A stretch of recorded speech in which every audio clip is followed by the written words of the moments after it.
one and all to another premium spirits review here at the KOE Nation. I am the king of all the KOE Nation, your king of extreme, Phil KOE, joined by the one, the only, my indomitable broadcast partner over at the RWP, the one, the only, Tony fucking G. Like, share, subscribe here. Like, share, subscribe there.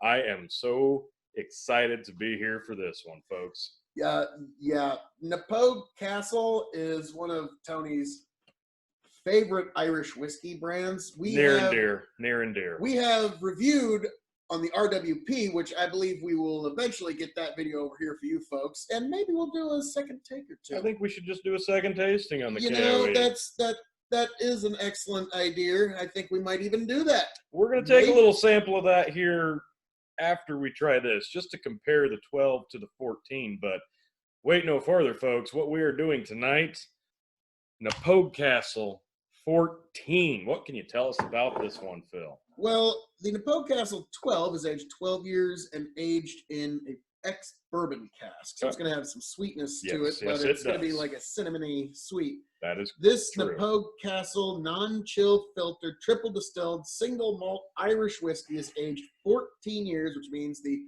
youngest whiskey in here is 14 years. It's twin wood, and it is aged. The two types are bourbon barrel and Oloroso sherry. And Tony, you know how much of a fan I am of that particular combination. Indeed. So this one I am thoroughly looking forward to. Knappogue Castle, 14 years, single malt Irish whiskey, and oh my, look at that color. Marvelous. It is. Marvelous. It is a beautiful bottle. Knappogue Castle 14-year-old is the result of a marriage of 14-year-old single malts aged in two types of wood, bourbon barrels and Oloroso sherry casks. The taste is rich and fruit forward with exceptional balance. And then it's the history of the company, which I have gotten into before, and I'll get into a little later. But oh, that's satisfying. Yeah, that sounds nice. Oh, it's just I love this brand so much. I can't tell you how happy I was to finally get a hold of the 12, and how satisfied I was with how good that one was. But this is exciting. I am really looking forward to this. Knappogue Castle 14. And I also have a little shot, just a few milliliters of Knappogue Castle 12 to compare. But all right, this is a video of Knappogue. Ooh, kind of poured us some heavy glasses there, but hey, I have a feeling we're going to enjoy this. Oh yeah, oh wow. Berries. Not sure which one, but berries are hitting my nose immediately. Yeah, a tart fruit for sure. Yeah. Wow. Almost strawberries. It smells strong. It smells very strong. Where if you compare to the 12, yeah, you get a very honey sweetness with the 12. Where but this is, the sherry is heavily influenced. Indeed. Yeah. And for those who don't know, sherry is a fortified white wine. So it's a white wine with a higher alcohol content, and so it really lends itself well to whiskey aging. I'd say that's why you definitely get that boozy flavor on your nose. Mm-hmm. Well, I think we've spent enough time nosing this. Yeah, I'm ready.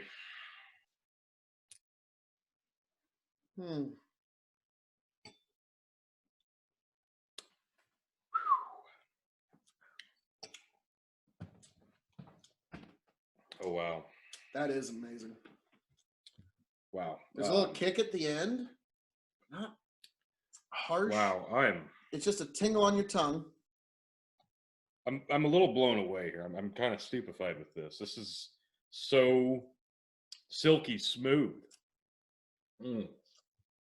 Yeah. Wow.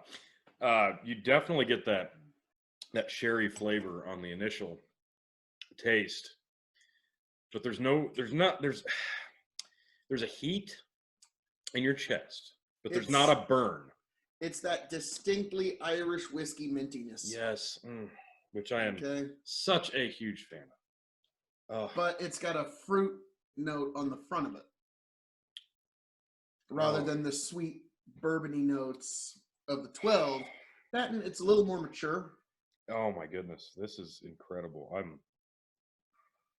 I am already a massive fan of this.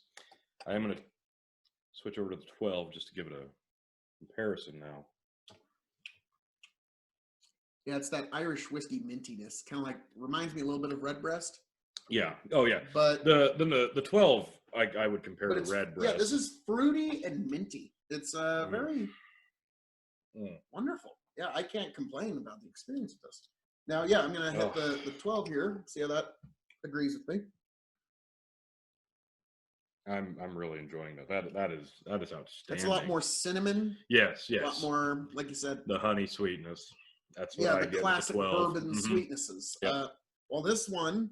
No, you're right. The sherry casking definitely stands out forefront on this, and that flavor follows it the whole way through. I feel. Yeah, up until the end, and then the end has a more traditional Irish feel.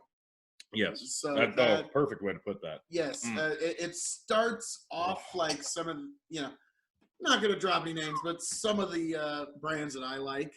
I mean, and then I get that in a distinctly Irish way. So I could actually see this being more of your favorite than even some of my personal favorite brands. I don't think there's going to be an entry on the Knappogue line that I dislike, but I'm thoroughly enjoying that. And honestly, I can't tell you right now which one I like more.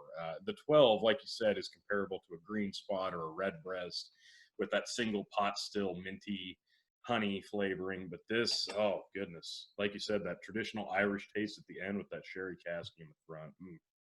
Marvelous entry. Let's get into the rating. So for Knappogue Castle, 4 scales. As an Irish whiskey. Yep. As a whiskey. Okay. A brown spirit. And then shelving. Okay. So this is going to be interesting. So, Tony, as a connoisseur and lover of Irish whiskey, I will let you take this one first. Irish whiskey, 1 to 5 stars.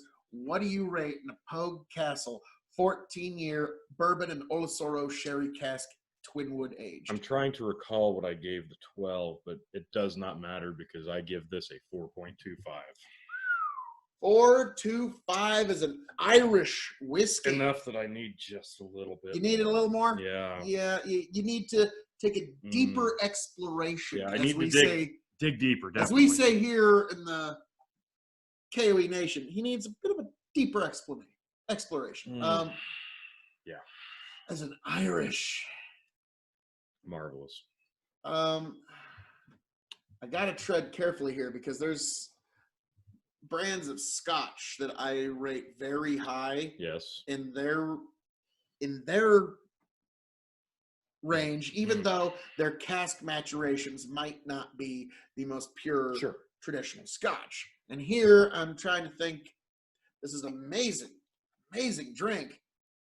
But as an Irish whiskey, at first it doesn't start off as traditional Irish whiskey. It's fair. It starts off as kind of an exotic liqueur.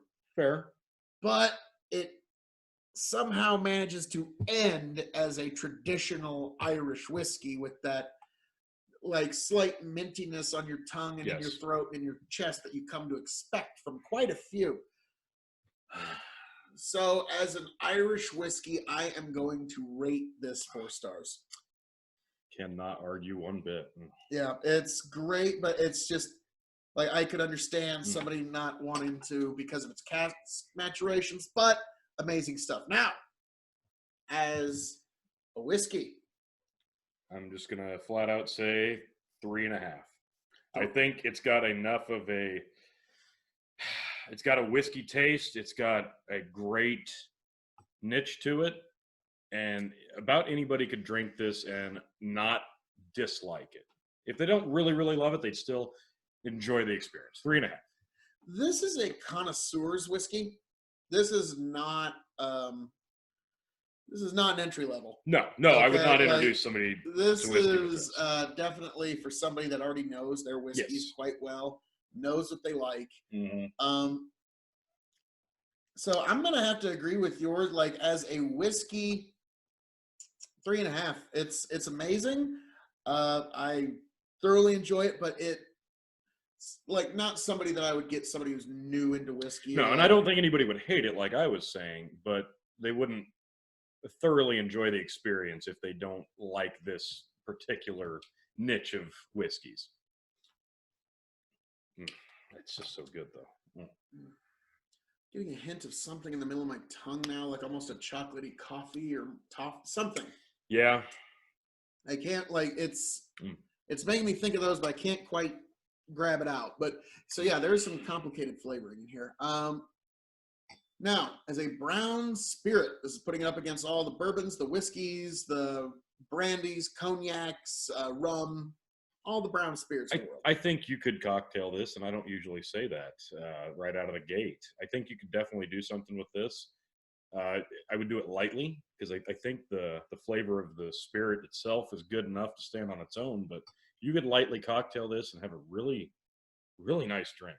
I'm going to give this a 3 1/4. 3 1/4.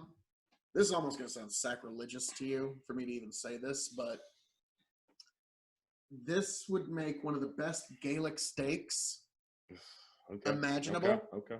Like if you were to add 1/4 cup of this to a beef tenderloin or venison tenderloin, when you're cooking it in a pan fry, it would make some of the most. But I know wasting Knappogue Castle on a cooking rather than drink. I know. Sure. I know. No, I understand what you mean. Though. So yes, I could cocktail it. It'd be great neat. I don't know about on the rocks. You know what I mean? Like it's just one of those like why yeah, I think with the rocks it's going to dilute it to the point where it's going to really make that sherry finish sharp and not in a good way. It would make for an amazing cooking whiskey, and for me, I'm going to give it as a brown spirit 3.75. Okay. So you're infamously a little harder to impress and please. It's a big scale. So now we move on to maybe one of the most controversial categories we have, shelving. You putting this on your top, your middle, or your bottom shelf, Tony G? Well, before we came to do this recording, I pulled this off of my top shelf without even trying. And guess where it's going right back onto? The top shelf, because this is marvelous. Oh, you're going to hate me, but right now my top shelf is awful full. Indeed it is. So if this is my bottle, I got a perfect little spot right next to all the Irish whiskeys, and it's just right where it would go in my middle shelf. Okay. But amazing stuff, and I could see myself getting a bottle of this. But okay. I figured this is right up your alley. So. It is indeed. So, Knappogue Castle, an amazing Irish whiskey, a great whiskey, and also an impressive brown spirit for any kind of cocktailing, cooking, or just having it neat. I think Knappogue Castle makes some amazing product, regardless of what you can find. If you can actually manage to locate a bottle of Knappogue Castle and it's in front of you, grab it up. It will be a rewarding experience. Absolutely. From top to bottom of the bottle. Now, Tony, how's I known to say around here? All that being said, folks, this has been our review of Knappogue Castle 14-year twin wood single malt Irish whiskey. Amazing product. I am the devilishly handsome outlaw himself, your king of extreme, the king of the K.O.E. nation himself, signing off and handing it off to my indomitable broadcast partner, Tony G. Thanks for stopping in.